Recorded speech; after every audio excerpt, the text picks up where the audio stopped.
নারীরা আসলে ঘরে বাইরে তো নিরাপদই না, ধর্ষণের বিরুদ্ধে যখন সে মিছিল করছে সেই মিছিলেও আসলে সে নিরাপদ না। আমাদের প্রতিনিধি দল যাবে স্মারকলিপি নিয়ে, বাকিরা এখানেই থাকবে। আপনারা উত্তেজিত হয়েন না, আমাদের প্রতিনিধি দলকে সেখানে যেতে সহযোগিতা করেন।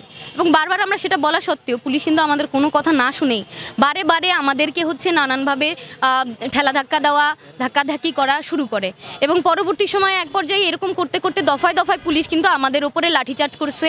এবং সেই জায়গায় দাঁড়িয়ে আমরা দেখলাম যে সাদা পোশাকে এক ব্যক্তি একজন শিক্ষার্থীর গলা ধরে তাকে টেনে মারধর করছে। এবং সেটা দেখার পরে স্বাভাবিকভাবে আন্দোলনকারীরা তাকে রক্ষা করতে গিয়েছে। এবং এই যখন রক্ষা করতে আমরা যাই এবং সেই ধস্তাধস্তিতে কিন্তু দেখাই যাচ্ছে, ভিডিওতে ফুটেজ আপনারা স্পষ্টভাবে দেখবেন যে কিভাবে সেই সাদা পোশাকের পুলিশ ও এসি মামুন কিভাবে সাধারণ শিক্ষার্থীদের ওপরে চড়াও হয়ে ঘুষি মারা, ওয়াকিটকি দিয়ে হামলা করা, নারী শিক্ষার্থীদের চুল ধরে টানা থেকে শুরু করে কি করেনি সে।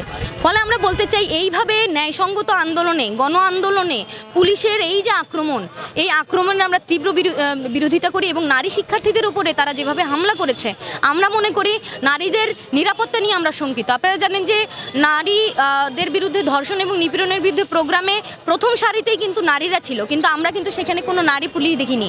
এবং সেই নারী পুলিশ না থাকায় পুরুষ পুলিশেরা ন্যাক্কারজনকভাবে কিন্তু শিক্ষার্থীদের উপরে হামলা করেছে।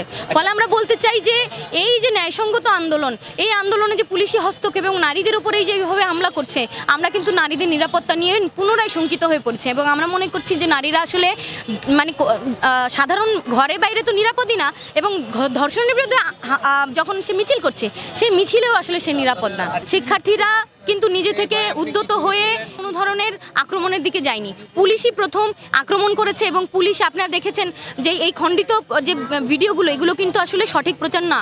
আমরা কিন্তু বারবার বলছি যে পেছন থেকে যে আপনারা বারবার দেখেছেন কয়েক দফা কিন্তু পুলিশ আমাদের উপরে ঝাঁপিয়ে পড়েছে, আমাদের নারী শিক্ষার্থীদের মাটিতে ফেলে তারা লাঠিচার্জ করেছে।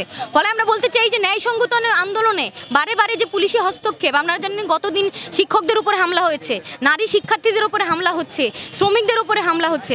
আমরা বলতে চাই যে এই যে হামলার ঘটনা, এগুলো আমরা আওয়ামী লীগ আমলে দেখতাম। আওয়ামী লীগ আমলে এভাবে হামলা মামলা করে আন্দোলন দমনের চেষ্টা করা হতো, যৌক্তিক আন্দোলনে সরকার পক্ষ নানানভাবে বাধাগ্রস্ত করত। ফলে আমরা বলতে চাই সেই একই কালচারের, একই সংস্কৃতির পুনরাবৃত্তি আমরা দেখতে চাই না। ফলে অবিলম্বে এই যে আমাদের বিরুদ্ধে যে মামলাগুলো হয়েছে সেগুলো প্রত্যাহার করতে হবে এবং এসি মামুন সহ যেসব পুলিশেরা শিক্ষার্থীদের উপর আক্রমণ করেছে তাদের প্রত্যাহার করতে হবে, বিচারে আনতে হবে। যারা আসলে ধর্ষণের বিচার চায় না এবং দিন শেষে ধরেন ধর্ষক যে যারা সেভ করতে চায়, তারাই দিন শেষে আজকে পুলিশের পক্ষ নিচ্ছে, তারাই দিন শেষে আজকে নারীদের উপরে আক্রমণ করছে। আমরা মনে করি যে এই মুহূর্তে হয়তো আমি এই মুহূর্তে আপনাদের সাথে কথা বলছি, এই মুহূর্তে কত নারী না যেন ধর্ষণের শিকার হচ্ছে। কালকেও আপনারা কতগুলো ধর্ষণের ঘটনা আপনারা দেখেছেন, পুরুষদের সাথে এই ধরনের ঘটনা ঘটছে। এর জন্য আমরা বলতেছি যে আইনের দ্রুত সংস্কার করা দরকার।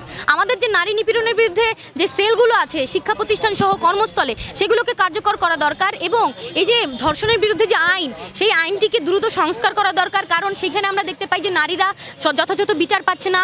নারীদের যে ভিকটিমরা, সেই ভিকটিমকে নানাভাবে আরও বিচার যখন সে চাইতে যায় তখন আরও তাকে নানামুখী বিপদের সম্মুখীন হতে হচ্ছে।